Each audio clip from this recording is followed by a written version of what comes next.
During the 60s and 70s, wrestling was held at the Fort Greene Gardens, and the wrestlers would sit in the dressing rooms of the hockey players. And there was a big separation between them, so they couldn't talk to each other. I'd go in there into the dressing rooms to say hello to the wrestlers and pick up the programs and chit-chat and everything. On occasion, George Gadowski would ask me to pass his note on to someone, usually Nick Bockwinkel. And sometimes you wait for an answer, sometimes not. So I'd do this and then go back to selling programs and et cetera, never think anything of it.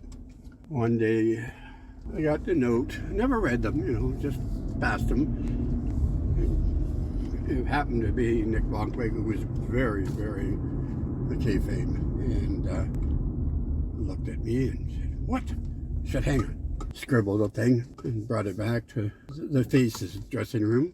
Gave it to George, and he read it and gave it to, I don't know, got very indignant. Wait a minute. And this went back and forth, and finally, Nick looks at me, backs me into a corner, he says, "You tell that effing," and then we heard a voice in the thing, kayfabe. So it stopped. He wrote down an answer, very indignant. I brought it back, and that was the end of it.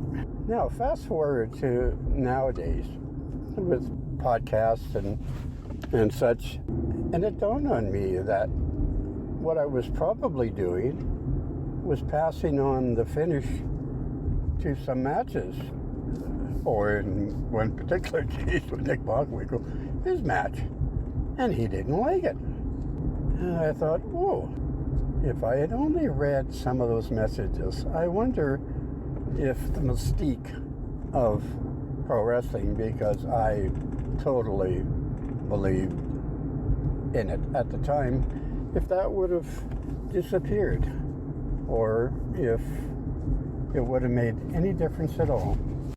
First of all, Wrestling Grandpa, can we get you out of that car, please? You can't be doing messages while driving in a car and reaching in the Wendy's bag, okay?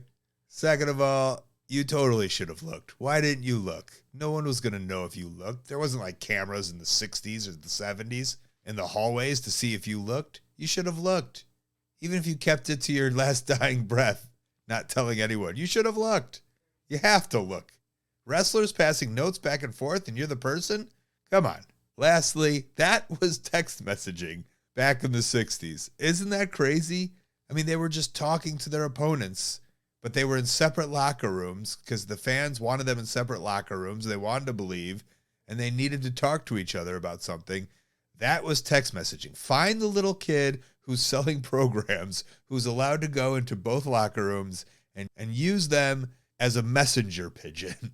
That's all you were, a wrestling messenger pigeon.